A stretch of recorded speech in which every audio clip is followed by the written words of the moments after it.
Hey, Tracy Lewis from Stuff and Things. I'm sitting here hiding down in Orlando, well out of reach of Hurricane Michael that ended up being a monster, and we are so glad that we decided to alter our plans.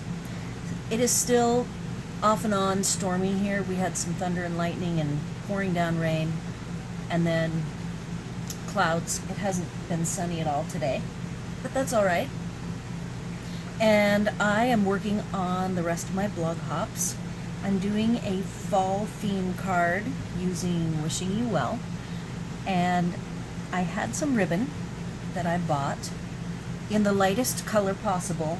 I had used it in black on a Stamp-A-Stack that I had attended and really liked it, so I bought it in pink, and you can see it's very shimmery, very pretty.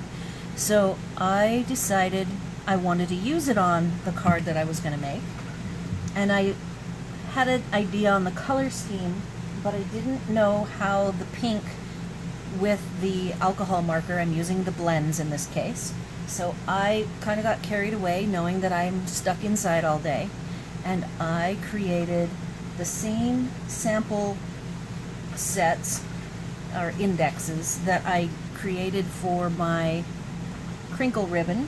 I have this in green and in pink, and I did the same thing that I did today, only today I actually did every single color, so I wanted to show you guys what it looks like. When I did the crinkle ribbon samples with the blends, I only used the colors that I thought would work. I skipped like the light colored blends. This time around, I actually was curious if even a light color could penetrate that pink and come up with at least something nice and close to approximating a blend. So there are 30, I don't know if I can fit it in here, there are 30 blends in sets of light and dark. I didn't bother with the color lifter, and that includes ivory and bronze as their own two separate colors. So, taking every single color, I created 3 swatch sheets.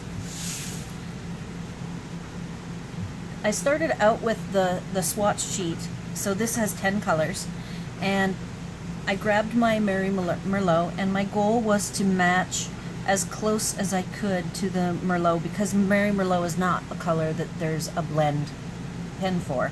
So this color here is the one that I picked to match, and what I've done is I've written underneath, this is Cherry Cobbler. So that isn't the color that I ended up using. So on some of these, I did the darks on the top half, the lights on the bottom, and the change or difference between the light and the dark isn't extreme. There's a couple of colors where you will see, like this color set is Flirty Flamingo Pink, and the light to dark does make a bit of a difference, enough that if you're working on a project, you might want to use dark or light for whatever reason. So this is the first 10 that I did. Then I went into the browns and the greens. They all work really well, even on the pink. And since I had gotten that far, I went ahead and finished it off, and I went into, this is the black, light and dark, smoky slate, night of navy looks beautiful, Bermuda Bay. Now in these light colors, this is Pool Party, mint macaron, and soft seafoam. So these colors, I can tell that they are affected by the pink. So probably I wouldn't find a good use for these 3. This is the bronze, this is the ivory, and then over here was one that I had missed, and it looks like I actually didn't write the color down, so I will go investigate. I tried to write on the bottom of each one what its color is. So, the other thing that I do, this is just, you guys all might know this, when you go to crops or you go to a retreat and you're sharing materials with people, or you even have a buddy over for crafting, sometimes if you're sharing, it might be easy to get them mixed up. So you can see here that I have some silver skinny washi tape, and I do the same thing with my Copics. I have them all marked so that it's easy to tell which ones are mine.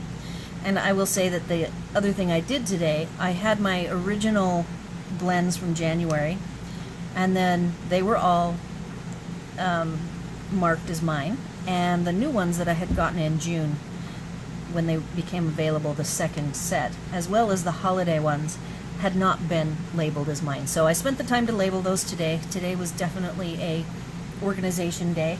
And now I will share with you the project that I made. This is my card for the hop, and it is Mary Merlot. It's just 2 colors and soft suede. 2 different DSPs, and the bottom DSP, which actually is a wood pattern, I used the trick of the subtle folder. I didn't use it in a way that it would be intense because I knew it would mostly be covered, but if you feel it, it actually is textured. So it just adds a little bit of interest to the card and gives it a little more character and pop in real life. So that's it. I'm done with my hop. I hope you enjoyed my demo of my sample swatches for the colors.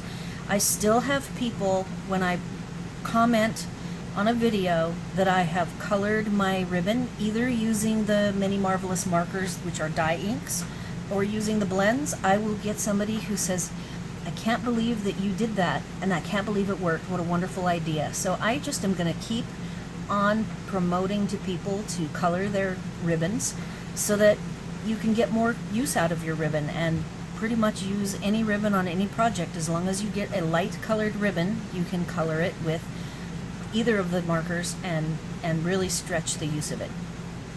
Thanks for watching.